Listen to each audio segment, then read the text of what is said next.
Welcome back, everybody, to Mostly Car Stuff, a podcast about, you guessed it, car stuff. I'm Garrett Weinzerl, and I'm joined, as I always am, by my cohort and friend in not over the speed limit crime, Mr. Patrick, a.k.a. Octane Pro. Welcome back, dude. Hey, it's been a little while, but we're glad we're jumping back into it. We have some good stuff to chat about today. It has been a little while, even a longer while if you're a podcast listener, because we just realized the last episode never made it to the feed. Way to go. So hope you're enjoying these two episodes back to back and one that has probably pretty old stinky news by now. That's okay. Yeah. All right. Sorry. This is our fun, casual podcast. We screw things up and sometimes don't notice for 2 weeks, but it happens. So what have you been up to in the last 2 weeks then? I've been having a car crisis, Patrick. I've been having a big, fat, old car crisis. I will admit, I've got a few text messages, a little upset Garrett going on, so why don't you share with the group? Yeah. Okay. Hi, everyone. My name is Garrett. I now have a 2015 Mustang. Hi, Garrett. I have had it for about 4 months, and it is already broken. Thanks for sharing, Garrett. Yeah. Hey, so, long story short, take the Mustang out to go get groceries. Perfect grocery getter.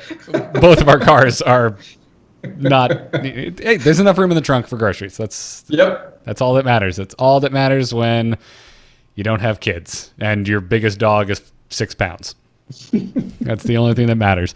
So we go to get groceries. Everything's fine. We're all good here. Go do our groceries, get some lunch, throw everything in the trunk, fire the car up. Air blows the temperature it currently is in the car, which in Florida in September, which is when this started, is about as hot as it was in July. Jeez. And it's a black car. So I'm like, okay, all right, maybe it's just going to take a little while to cool off. Who knows? You already knew what was happening right then and there. I did. I was like, oh, this is bad. This is bad. But I was just like, maybe you're overreacting. Who knows? Who knows what this guy did with the previous owner and the second owner? Who knows? Maybe they just kept the air on all the time, and maybe the Freon's just out somehow in a car from 2015. And drive home never gets cold. It never cooled off, Patrick. It was hot the whole way back. I had like side sweat going on. The back sweat was out. It was just horrible because I have the base model that doesn't have the cooling feature for the seats. And just a miserable ride home with groceries. And next day, get up, take the car out. Yep, same problem. Just as useless air conditioner. Decided to take it into my local Ford dealership, have them take a look at it.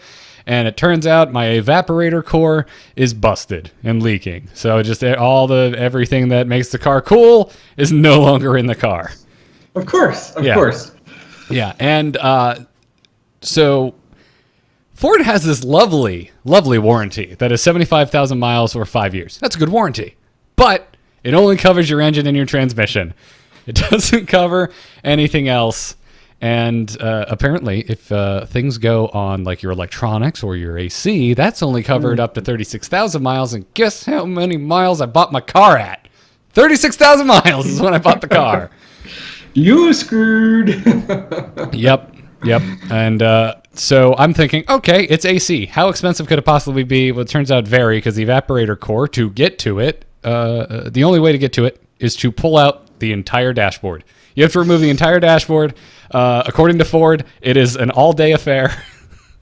And they call me back after 4 days. They had my car for 4 days. They didn't tell me anything. And they call me back and they're like, hey, so we found out what the problem is. It's over $2,000 to fix. That's the problem, or that's the solution? Yeah, I'm sorry. What? Like my brain just shattered. It felt like the guy was screwing with me. It's a 2015 car. It has barely 40,000 miles on it, and it's American. It's a Mustang. My dad has a 99 Porsche 911. He's only had it for about a year, and he's already had to do about 4 repairs on it. None of those repairs have costed him $2,000. This is Garrett melting down Yeah. So I guess what did you do from there? You just say nothing. I went and picked up my car, and it is sitting in my garage and still does not have functioning AC. So they put the dash back together. No, they never had to take it apart to test it. I believe they put some dye and some more fluid in to see if they saw dyed fluid coming out of the bottom of the car. Okay, so they diagnosed it, and then they told you what they would have to do in order to replace it, which was the dash part. That is correct. Yeah. Wow. Turns out there was also a recall on 2015 Mustang. The door latches had a recall, so they also did that while it was in. Sure, why not? Not a recall on your AC unit, but a recall on your door latches. Yep, my door latches were working fine. That wasn't the problem. So what's your game plan? I get through BlizzCon, where it's going to be an expensive trip, and then consider fixing it. Yeah, so that's the best you can do. Ride with the windows down for the next few months. Here's the thing. My first friend that ever was like a car enthusiast, rebuilt his own first car. He did it with it still has it, a 78 Corvette Stingray. I love that car. And after that, every friend I've ever known that's had an old muscle car and worked on it, the AC never works, especially if you get in there and you rip the engine out and you put it back in. It's always like the last thing anyone does, at least when I was growing up, for my friends that worked on their cars. So now I feel like I'm just going through a rite of passage, driving around, albeit in a new Mustang with no AC in the windows. My buddy had an 09 WRX, and he went like 2 years without replacing the AC because he was in the same boat that you were. He was like, I can't justify it. It's so much money, but so I just bought the car. I just bought the car. We put money down. We traded in a car. The amount of money that I have technically invested into this car makes me want to scream now that there's a $2,000 repair. The nice thing is you can shop the repair because you know what the issue is. Yes. And you can shop it, so you can go and you don't have to bring the car there. You can just call up the shop and say, here's the make, here's the model, here's the part that's broken. What do you charge to replace it? I have already done that, and they're pretty much the best I've found so far is $1,800. Wow, and it's still $400 is $400. I mean, or no, it's actually he says $2,400, right? $2,400 was where they started. Then they said they do it for $2,000, and so on and so forth.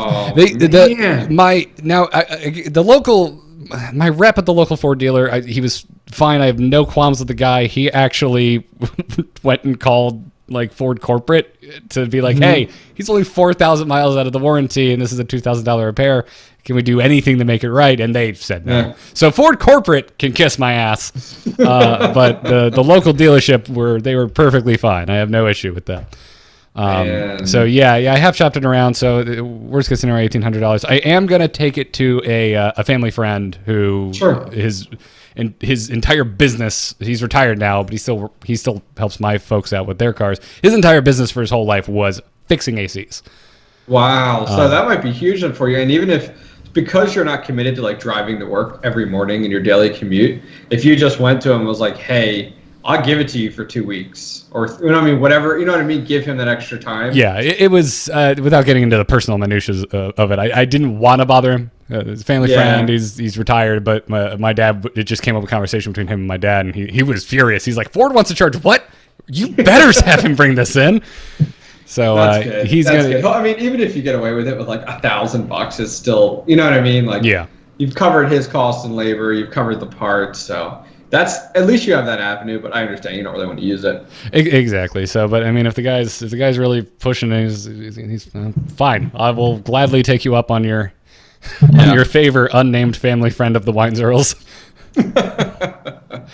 Well, I'm sorry to hear that. That sounds like a disaster. Anything else going on? Other than that, I went and I finally drove a manual GT86 FRS BRZ, whatever the hell you want to call it. And how'd that go? What is up with the clutch in Subarus, sir? Because from my understanding, the clutch and the manual transmission are basically straight out of a Subaru. It's like fairies are it's magical. There's nothing there. There's nothing there at all. I believe that you can't generalize here because that car is not meant to be a high performance vehicle. So I've never driven one before, but I can't imagine it's anything like my clutch. Okay. I imagine that it is for your everyday Sally Joe that wants to drive a little 2-door sporty car. Nothing is high performance about that car. So why would they match the clutch and the flywheel with what you have in like a WRX STI?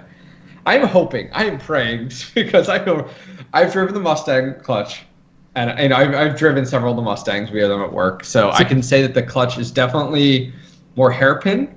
The one that you have, the one that I've driven, is definitely, it's a small little spot that you can actually go ahead and lift off on, versus mine where it's a little more seamless.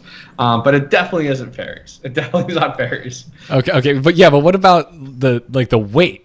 Like, is there a major pressure? The weight, I would say, if I compared mine to the ones at work, I would say the weight is about half.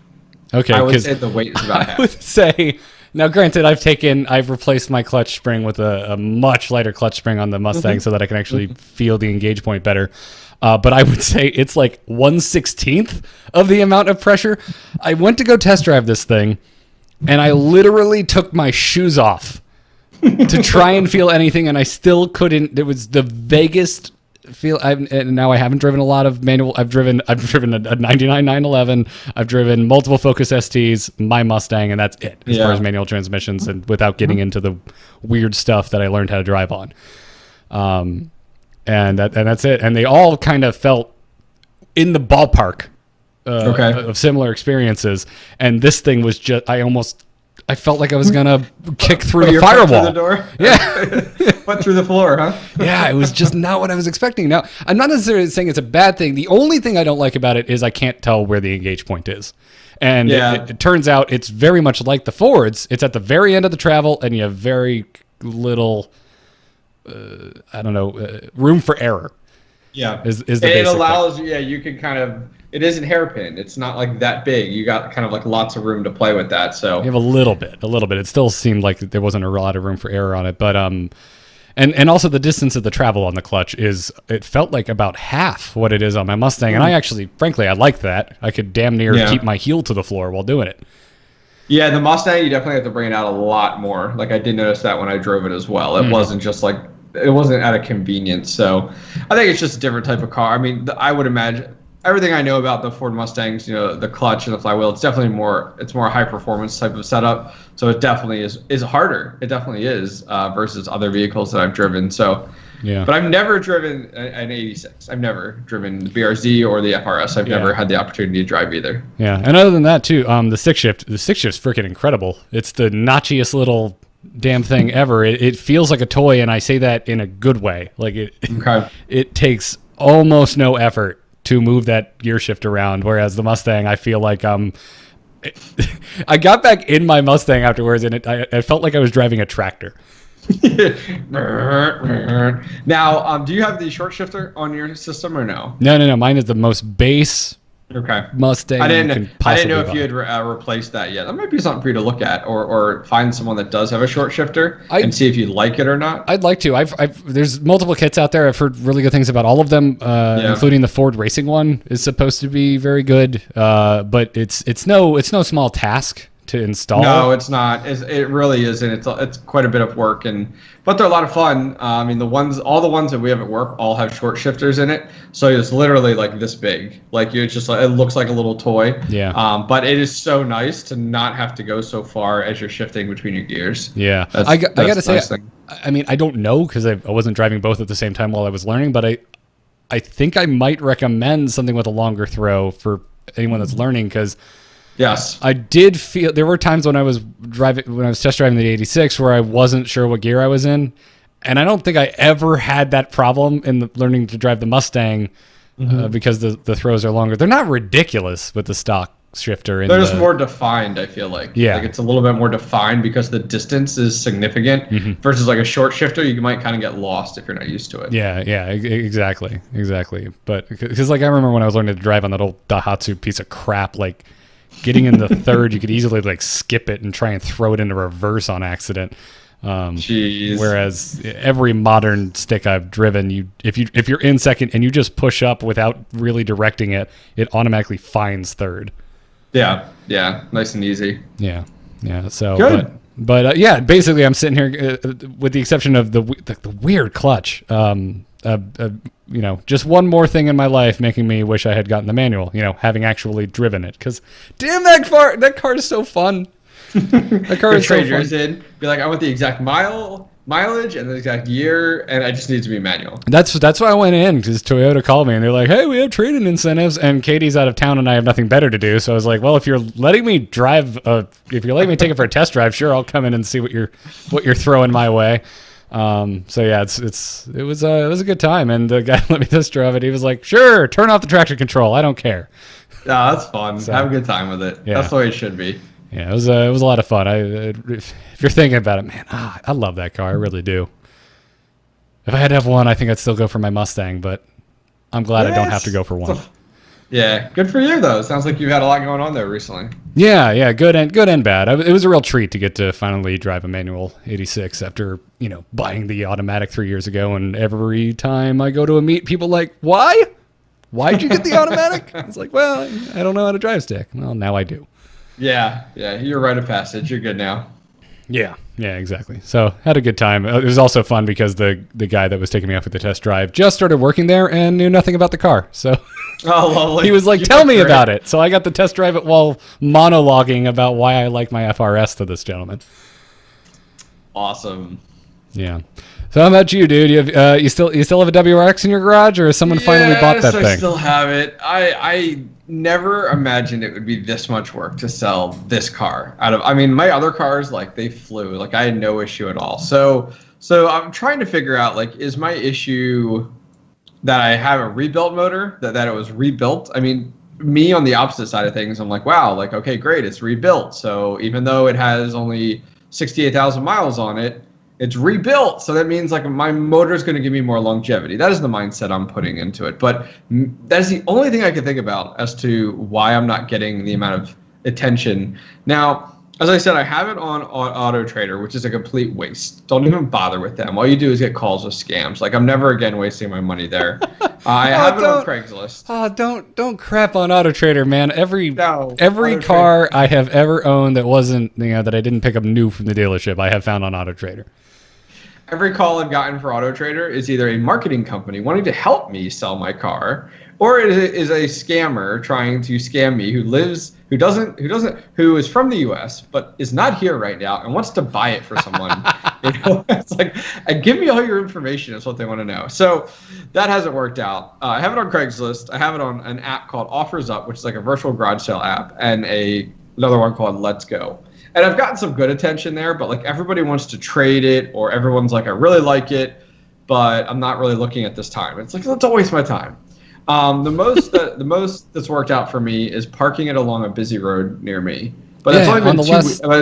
On the last episode, you mentioned you were going to do that, so you have actually been getting calls on it? I have done that, and that's worked out great. I've gotten like 5 phone calls in one weekend each time I do that, which is phenomenal. Because usually I put it out there with a giant for sale sign, and then it just says my phone number on it. So no one knows the price, no one knows the year, anything like it. And then most people text nowadays versus call. So they text me, and I text them back with the Auto Trader link to give them all the details, the pictures, and like the full description write-up and stuff like that. So I've got a lot of people interested, but people have come back and just said, oh, I wasn't looking to spend that much, or that's really actually the feedback I've gotten. People just didn't realize I was looking for what I wanted to. So I finally dropped it again. We're now down to 15,000.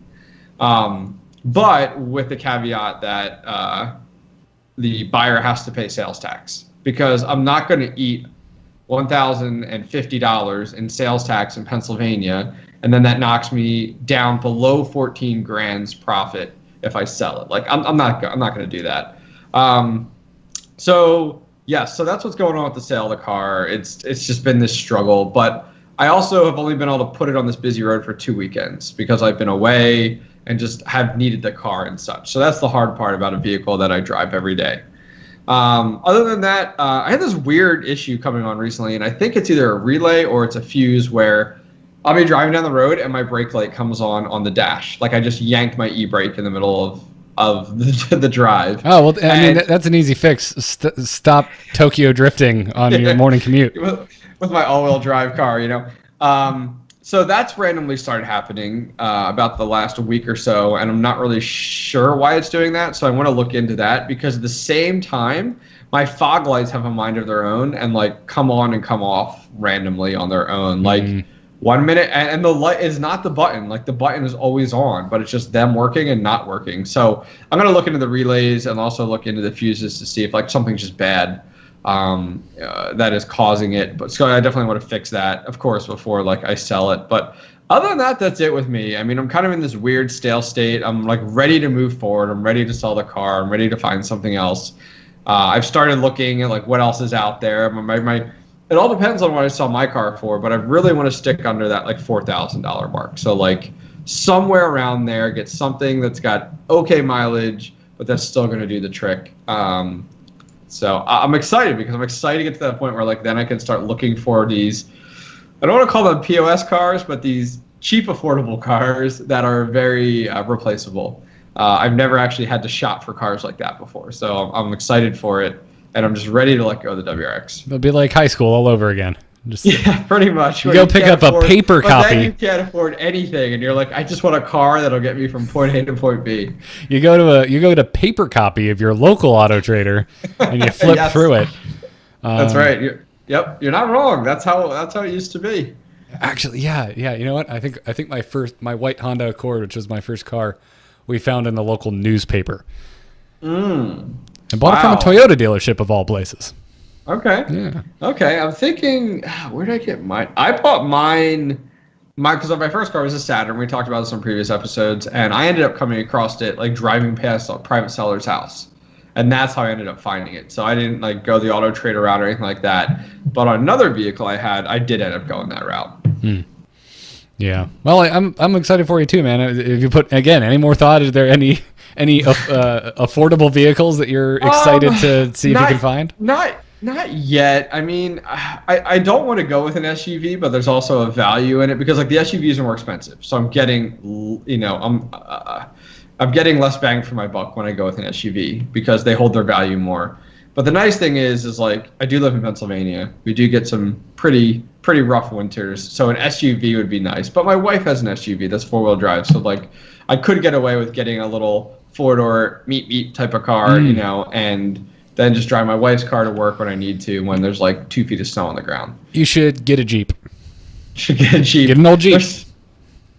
My company sells Jeep stuff. I'd make out really well with getting all that. But the thing is Jeep hold their value so well. Like, get a really old Jeep. Like a really old Jeep. Just a really old Jeep. There's no financial issue that enough years tacked on to the listing of a car can't solve.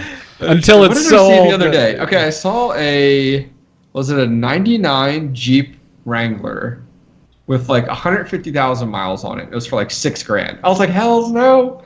That engine's going to keep running. Probably. We will see. I have 2 friends who are Jeep heads. One of their Jeeps has 300,000 miles on it. Oh my gosh, there's so many of them at work, and right now we're only focusing on the newer Jeeps, but our goal is to go all the way back.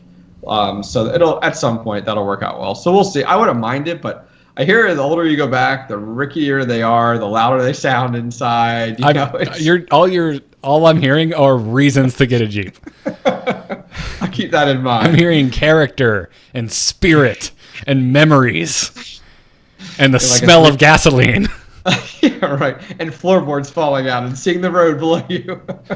Hey, man, that's exactly what my grandfather's pickup truck was like growing up. I loved that thing. Alrighty. So what else we got going on today? Oh well, let's talk about the news. What's been going on in what has piqued our interest in car news since our last episode. And I'm going to stick with the FRS BRZ GT86 theme because just a couple of days ago, Toyota unveiled a new hybrid sports concept called the GR Space HV that they're going to be unveiling later this month at a car show in Japan. And this thing is straight up an 86 body that they slapped a new front end and a slightly different bumper on. They gave it a Targa top, but it's a hybrid engine system that also, and it's automatic, but you can actually, it has an H gate that you can shift through. It's interesting. I'm looking at the pictures, and outside of the front kind of reminds me of like a Lotus. There's not much to it. It's kind of pointed. But like, I'm looking at the rest of it, and I'm going to admit, it looks pretty badass. I mean, it's a convertible top, Brembo brakes on it, aggressive rear, LED front lights on it. Yeah, you know what the front reminds me of? The best thing I like is look at the shift knob picture. It looks like something out of Gone in 60 Seconds. You flip up the cover of the shift knob that shows you what gear you're in, and there is a power button. That's how you turn the car on. That is insane. That is straight out of Gone in 60 Seconds. Like, there's some fandom right there. I think it's kind of cool. I mean, you said it is a concept car. But, I mean, if we learned anything about a lot of these, like, hybrids recently, is, like, some of them can be pretty fast. And so, like, if this comes with a little oomph to it, maybe. I mean, is it a direct copy? Yes. It's, looks, it is the 86. But look at the hood. The hood's got vent. Like, if those are functional vents in the hood, we don't know because they haven't actually given details yet. But I am so of two minds. It's the 86 body for the most part, and I really like the 86 body personally. If you haven't noticed, guys, I'm an 86 fanboy. I really love the car. A lot of people say they're boring or just kind of uninspired. I happen to be a pretty big fan of the look. I will say, ever since in the U.S. it got the Toyota badge, the new front bumpers are the ugliest damn thing ever. They're absolutely awful. It looks like a sad melted pumpkin in December. But other than that, this excites me. Although I will say, you said the front reminds you of a Lotus. The front of this concept car reminds me of the ugliest thing I have ever seen. This front end is hideous. I don't know what they were thinking, and it's so pointy from the side. It's like a Jaguar trying to prove something. Like a less aggressive Lamborghini front end, like cover from like the front wheel back. And look at those lights. Like, it does. They went ahead. They're trying to make this like their sports car. Like, that's exactly what it looks like. Yeah, but it's just bad. Like, bad. All right, I'm covering it up. I'm literally, as I'm watching, if you're watching the video, you can see me closing an eye. Yeah, I see what you're talking about, and it looks like a Lamborghini, like a Diablo, like a Lamborghini Diablo. Yeah, like, it's a little less aggressive in the mouth of the car, but other than that, it's what it looks like. This is what I don't understand hybrid styling. Why do hybrids have to look like hybrids? You can just look like a car. You can just design your car well and put a hybrid system in it. I don't get, like, why do all Priuses and Prius knockoffs have to have the split window hatch in the back? That's pointless. It just makes visuals out of the back of the car worse. And this, I think it's the same thing. I think they're just over-engineering it because, I got a hybrid system and we want you to know that just by looking at the car. If this would just looked like an 86 with a Targa top, that would be enough to make me go pre-order one. I would love a Target top 86. There's a lot of really cool, like, features on this. Granted, it's concept, but you're right. Like the convertible top, the Brembo brakes, the different style rims to it, the more aggressive rear, the cool features in the inside that make it look like the inside of it. It almost reminds me a little bit of like a GTR. Like, it's got that cool heads-up display right in the center, the shift knob style, the simplistic buttons on it, like. It's a little bit, yeah. And the center, but also you look at it, that center, that interior is an 86 interior. The center stack is verbatim an 86 center stack. They've just the silver buttons on a line are the only thing new. That's the same radio in there. That's the same climate controls. So it's interesting. It's weird. I've never seen a concept car that I can recall that is just they just slapped like a new front and a back on an existing platform. Existing system, yeah, it's weird. On the other thing that I just noticed looking at it, the back seats have been removed. It looks like. Yes, there is no back seats at all. Yeah, which is fine by me because back seats are pointless in the. Yeah, if you look at the side view of the car, you'll actually see like the little corner windows are barely anything there. Like there's nothing there. So I wonder how the trunk looks like when you pop the trunk. Is it I was gonna say the trunk looks traditional. I wonder what you get back in there. But it's all 86. The 86 have the same small quarter panel windows. I wonder if they ended up storing like the battery or something like that. That was massive. That's what I'm thinking, because there's a close up of the targa top, and in the back you see where there's a Toyota hybrid logo. It's just a metal plate that does not look like it flips down, because in all of the 86 versions that exist right now, the back seats fold down to give you more trunk space. Yeah, they may have something along the lines for the hybrid that is right there. Yeah. That took up that space there, but it's cool. I'm glad you brought it to my attention, because it's different. It's cool. I'm so torn on it. I don't know how I feel. I think at the end of the day, it's interesting, and regardless of the fact that I think the front end is horrendous, I want to see this thing. I want to see it in person. I'm also undecided on the back end. I can't decide if it's ugly or really cool, and I think it's something I'd have to see in person. Yeah. No, it's a good point. Yeah. Those wheels, by the way. Ugh. So in other news, I thought this would spark some interesting conversation. We haven't really gone down this route yet on the show, but driverless cars are becoming more and more popular. We're hearing more about them, and there were two articles. One talking about Waymo, which is something, kind of Google's self-driving kind of affiliate, that has kind of pushed a campaign recently, and they're going an interesting route. I feel like they're trying to touch people's emotions more. They're kind of partnering up with Mothers Against Drunk Driving and the Federation for Blind Children campaign, and they're trying to go for this campaign called Let's Talk Self-Driving. So it's kind of like, okay, if we can't attack self-driving one way because we're running into automakers and the politics of the oil companies, let's look at the other side of things, and let's look at like how we touch people's emotions with like drunk driving and stuff like that, and where self-driving cars can come into value. So this past week there was an article that came out where Waymo is starting to push that direction, and they're starting to drive things a little bit more with Google. But it's funny because at the same time, the exact same week, the Senate panel actually okays a bill bringing self-driving cars to the market faster. And in that bill, layman's terms, they've pretty much gone through and said that they've put kind of bars in place to stop states from imposing regulation to block this. So like the Senate is saying, hey, we want driverless cars, self-driving cars. We want to remove that human element. And we're going to go ahead and kind of stop states from putting roadblocks on this, which is pretty much what happens with a lot of lobbying, and which causes these things to take 20 years instead of 5 years because of so much lobbying that occurs within the politics of things. And we all know how these work. Just take self-driving cars out of it. Let's talk about politics. That's exactly what happens. Same thing with hybrid cars and stuff like that. But the benefit of this bill that they're trying to pass that has to clear through the Senate is the fact of it has in there some benefits for automakers, for tech companies, for ride-along companies like Uber and stuff. So if this passes, it's not only going to say, hey, states, we're not going to allow you to roadblock this, but it also says, hey, there's incentive for automakers and the tech companies and the ride-along services, which is huge. But I thought, it would be good, we don't have to go through everything, but I thought it'd be good just for us to have a general conversation. And if you guys are interested, email us, mcarstuff@gmail.com. But give us your thoughts and feedback on driverless cars. Do you like the idea? Do you not like the idea? Kind of where's your head at? So I'll just throw it over to Garrett. Just kind of open discussion, kind of where we stand with it right now.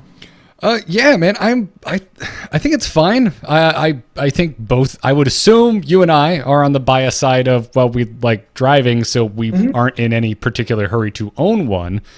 I kind of look at it, if this is just another way to get my butt home when I have one too many at my local favorite watering hole, then so be it. When someone first explained Uber to me, I was like, why would I need that? There's taxi services. And then I realized that for some reason, tapping away on my phone, then instead of having to Google a taxi number, call them and actually talk to a human being, was just more convenient enough to make me go that route. And now I use Uber, I use Lyft all the time, and I could see driverless cars being just as normal. But for me personally, I have zero interest in owning one. Yeah, and I think that's the direction we slowly go. I think our gateway into driverless cars is the ride service provider. I think that's huge. I mean, Uber came in and kind of replaced the taxi services, and look in London, they've actually banned Uber because the unions over there from the taxis have done the lobbying part and pushed Uber out, and Uber's trying to get back in. And we're seeing that in certain cities in the U.S., as a matter of fact. Yeah, correct. And the thing is like, I don't see any issue with it. It's friendly competition. If the taxi service can't go ahead and compete, that's how competition works. There's always a better product that comes into play. Yeah, a few episodes ago, I talked about going to Key West. A year ago, there was no Uber allowed in Key West. They were legally not allowed to operate in Key West, and it cost me like $30 to go a mile in Key West. I mean, the island's only 2x4. I can understand inflating your costs a little bit to make the taxi service worth it, but that's absurd. And then this year I go down, Uber's there. I'm waiting for my Uber. Taxi driver pulls up, asks me what they're charging them. Their costs for that taxi are now the same as Uber, and that's personally what I like to see. It's drive down price. Yeah, I don't want taxi. I don't care I just want to go with whatever's the most economical and in my mind fair. So like that's what I like. I like to see competition, and the taxi services, at least in my very small, narrow experience, react to it in a way that's, I think, beneficial to everyone involved. Yeah, and that's why I bring it up, because for me, with Uber, I've used Uber Las Vegas and Atlanta, everything.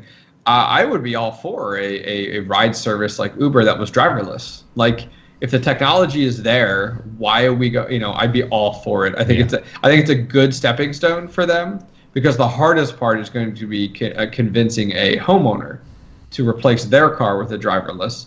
But at the same time, a lot of these companies and tech companies aren't trying to do that. They're trying to say, okay, can you go ahead and pay a subscription, and you get your ride to work every day with a driverless car, so you don't have to put out all that money, and you just pay, like, you pay your Netflix every month, you pay your driverless car fee, and it's there, type of deal. So I think there's a lot of opportunity, and this is one of those situations where, like, I'm okay with it.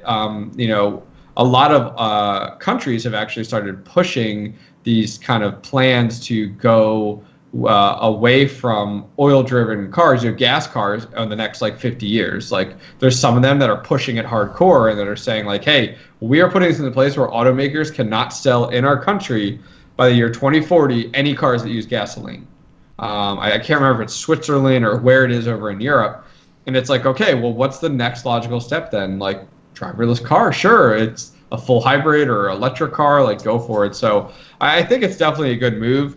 I'm interested to see where it goes and to follow this a little bit, because this stuff definitely interests me from the tech side, but also from the car enthusiast side.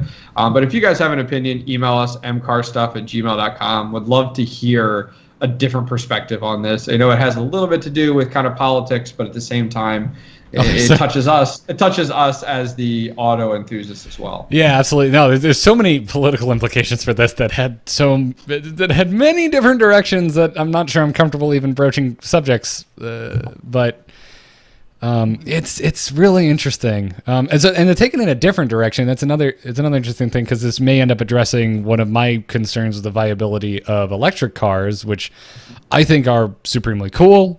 Tesla is also making them fun to drive. Oh yeah, which is another was a concern of mine when I first heard about electric cars. Like, oh, cool, they're coming out. They'll probably feel like you're driving an RC car.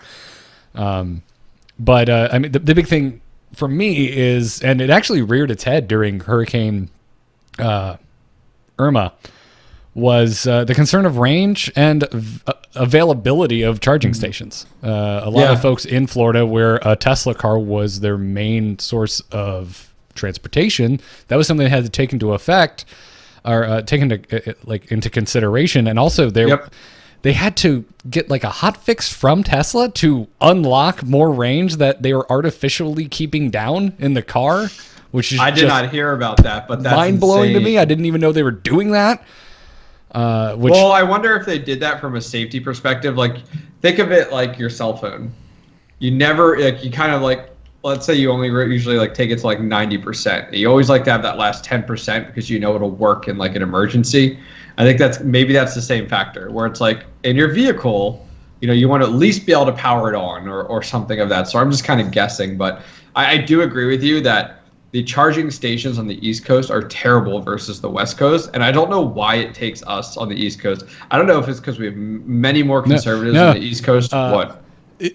What's going on with Tesla is the same batteries go in all of their models, and they charge an additional fee to unlock a higher available capacity. Oh, so it's all about money. It's all about money. And I'm trying to look at it from the tech perspective. No, it's all about money. Yeah, which is just nuts to me. And I'm kind of a Tesla fan. I think what they're doing over there is really cool.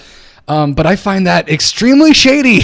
Like, that's just weird to me. And I'm trying to think of, like, what the equivalent would be. It's like, well, you fill up your tank and it tells you it's empty and shuts off when there's still 4 gallons in there. Like, oh my gosh. Like, what? And also car hacking. I guess that's going to be a thing. Yeah, I mean, but you know, at the end of the day, people even talked about that with some of the cars currently. Yeah, and technically gas driven that are, you know, tapped in. I mean, you could say you could argue tuning is similar. Yep.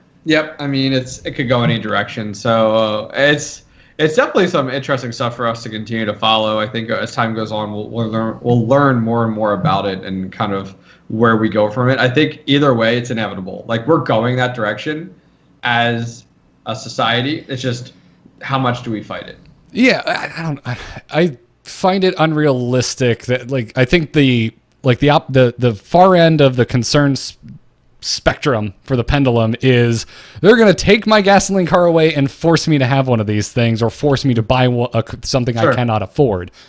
I don't see that ever happening. Mm-hmm. And it's all just an alternative. That's all it is. Right. It's an alternative. Right.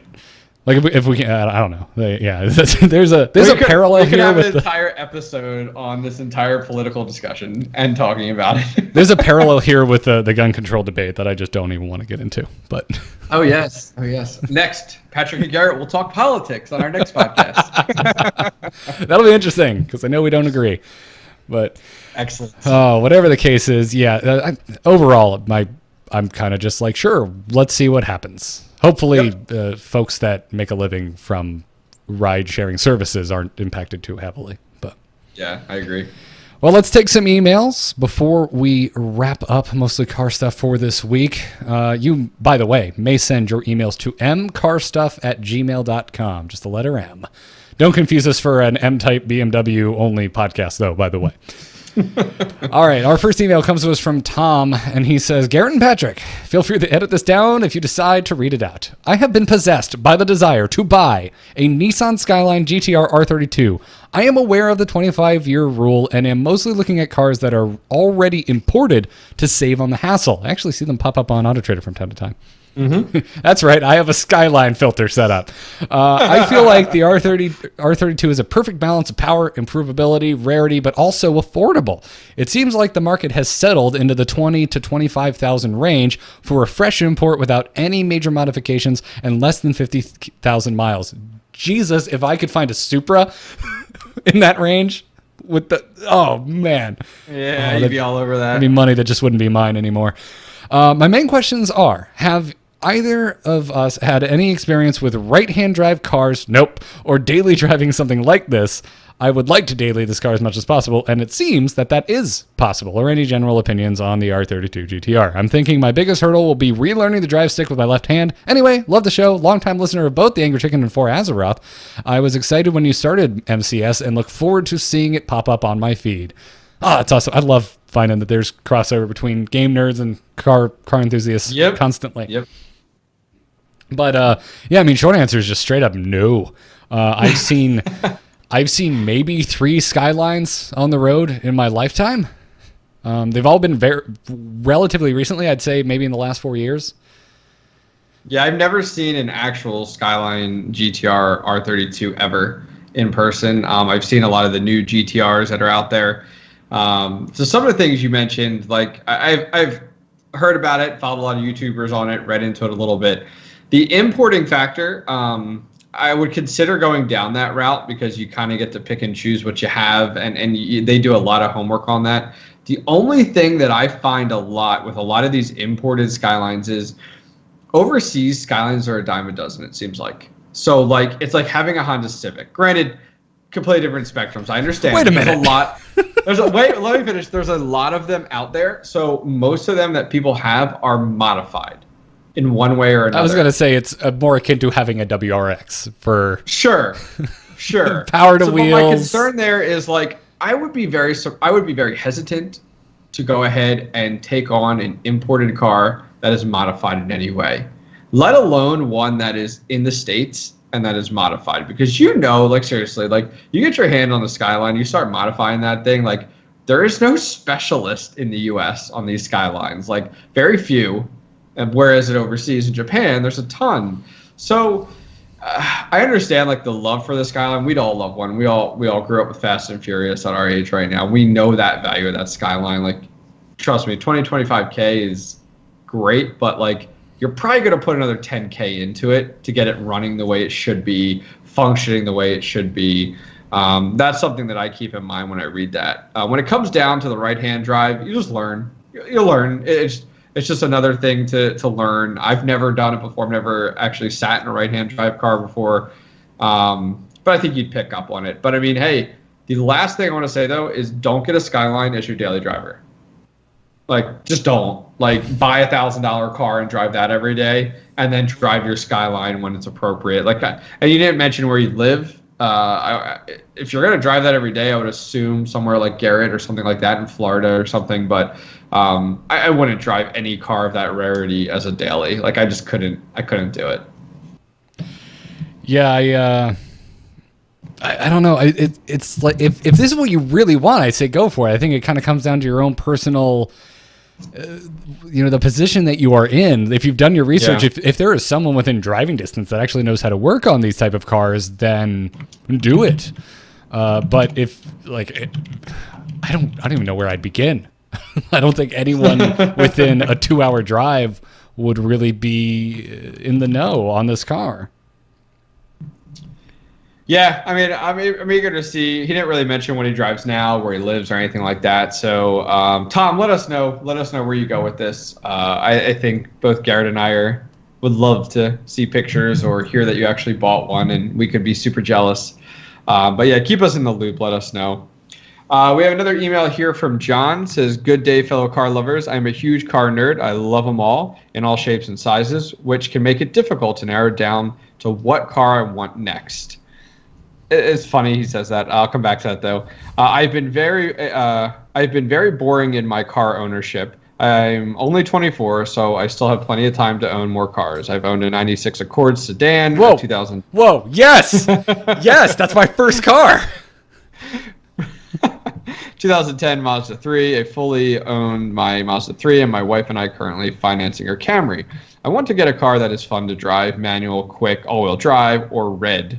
I like how red, or he puts all those other things. I'm assuming by red he meant RWD. Because E is right next to W. I would hope so. I bet he meant rear-wheel drive. I don't think red. Manual, quick, all-wheel drive, or red, Garrett. Since I work from home and I don't drive much, sounds like Garrett, it would be a weekend car, as we take my wife's car most places anyway. My wife is not too keen on a manual car. She can't drive one, and she doesn't want to be stranded with one car and it be manual, which I understand. And so I thought a good compromise would be to get an MK7 GTI with a DSG. What are your thoughts on the DSGs? It may help me swallow not driving a manual car. So you said a lot in here. I laughed because of the fact of that you love cars all shapes and sizes, and you can't ever narrow it down. And you're kind of always thinking about your next car. As a car enthusiast, I think we all kind of always dream or think about during the day, like, oh, it'd be nice to trade in my car and do this. This was like Garrett the other week when he's like, I'm trading in my Mustang, get a Charger, screw this AC. I'm not even joking, because it was $2,000. I was like, I wonder how much I'll get for a busted 2015 Mustang. Because I was like, if I'm having to pump $2,000 into it, maybe I go find one with a performance package. Maybe I go find one with leather seats and the seat coolers. Or maybe I just go get the S2000 I always wanted. Yeah, he kind of went off a little bit. I'm like, relax there, Willis. I was unhappy. I really like Ford, and this shook my confidence greatly. Oh, yeah. And also, I pulled up S2000 to realize I would actually spend less money a month, even with the money I was losing in the transaction. Yeah, yeah. So to comment on some of the things you said there, you kind of sounds like you're very similar in Garrett's boat, where like you have a car that you guys drive a lot, a car that you're looking for to drive on the weekend, that you don't need to drive every day, but you can, if, from time to time if you need to. You had mentioned the stick being an issue. I think for you it comes down to, can you buy a car and teach your wife stick? Or is stick completely out of the question? Because even if it's still out of the question, there's still a lot of fun cars out there. Like look at Garrett's situation with the Ep.6 that he has. It's automatic, but it's still fun. So I'll throw this one to Garrett though, because I think he can relate more than I can.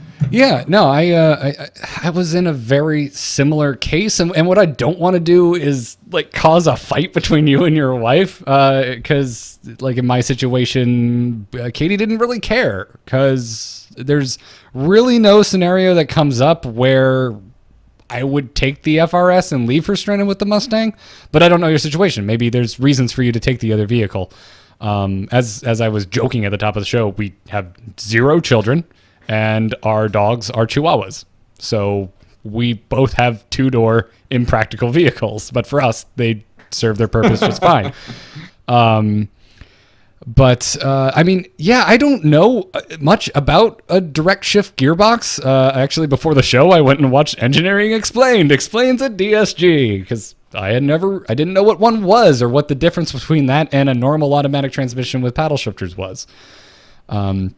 But it certainly seems like VW's DSGs are formidable pieces of engineering that actually shift faster than probably any human could pull off in a manual car. So if your concern is having the fastest car, then I think you'll be just fine with the DSG. I think most of us... And I say this as someone who just learned how to drive stick, but I think most people that opt for stick, it's more about the driving experience. Kind of like, although I just want to Bluetooth this music off of my phone through my speakers, or do I want to go pick out a vinyl record, put it down, and mess with the needle? Yeah, that's true. It's kind of, there's a ritual to it. There's a hobbyist element to it, and it's kind of your own jam. And if, I'm trying to remember... Has he had manuals in the past? I don't actually think if he mentions it. He didn't mention that. He just mentioned the car types. Yeah, I would say if you haven't already, definitely just go and test drive some of the cars that you're considering, and in both transmission options. And just because for me, a car is such a big purchase, and especially if you're getting one that you want to be fun, you better go make sure that you're going to be happy with it. Yeah, I think that's important. I mean, just as you had said too, like you were in a situation where you were looking for a daily driver, you were looking for a fun car to drive, and so you went that route, and it worked out perfectly for you. So, if stick, I understand stick can be, questionable. If your wife is willing to drive it, great, you know the direction to go. But if not, then you know a different direction to go. So, it seems like that is definitely a bigger determining factor. So I think once you have that more defined, then that's the direction you decide to go, because there's plenty of cars that can be fun to drive that aren't stick. So keep us updated, though. I'm eager to hear what you decide to pick, year, make, model, and if you win over that transmission discussion or if you give in. But either way, I think you'll be happy with it. I completely agree. And it may sound like a joke because it's tying into something on the top, but go take an 86 for a spin, because the manual is... It's like nothing. It takes no effort short of just figuring out the bite point. There's no issue with thinking with like the clutch being your left leg day. It takes no effort to press that clutch in. It does not have a long travel distance, and that shifter is just flickable. So maybe also give one of those a look. But yeah, I don't know. I still enjoy when I have to take the FRS out. I would still prefer if it was a manual, but I'm still not bored. I put it into paddle shifter mode. I still have control over the gears. It shifts relatively fast. And I still have a good time throwing it around corners when I'm going to pick up a pizza from the local place. And that might be exactly what he needs, something with paddle shifters that kind of gives him that thrill, but also at the same time, addresses the issue of not being stick. Yeah, so. for me, that was the gateway. That the gateway was getting the FRS with the paddle shifters, because I had never owned a manual car, and none of my automatics had that level of control. So once I got that, And also, it was everything that comes with having that car. Everyone loves or hates the 86, but that was the first time we started going to meets. We started going to car shows. We started meeting other people who were into these cars. Started talking about things. That's where I ever first really learned there was any type of I don't want to say stigma. Seems like a bad word, but stigma, automatic versus manual. And I think it's kind of shitty at the end of the day. It's your money. It's your car. Get what you want. It makes you happy. I don't care. Yeah. Also, I'm the guy that didn't know how to drive manual until he was 30. But for me, that's what came with it. And once I realized how much I enjoyed the car and that having control over the gears significantly increased my enjoyment of driving in general, then all of a sudden, even with the paddle shifters, it wasn't enough for me. And I spent the next 3 years of that FRS trying to come up with some schemy reason to get a stick shift. And it ended in me getting another 2-door car with a 6-speed, and I figured while I'm at it, why not get an 8-cylinder engine? There you go, huh? It all made sense in your head. Worst financial decisions I've ever made, but it just makes me work harder and take more freelance. There you go. Awesome. So anyways, that's going to wrap it up for this episode. Keep those emails coming to mcarstuff@gmail.com. And before we leave, Patrick, where can folks find all the other things that you are doing around the place?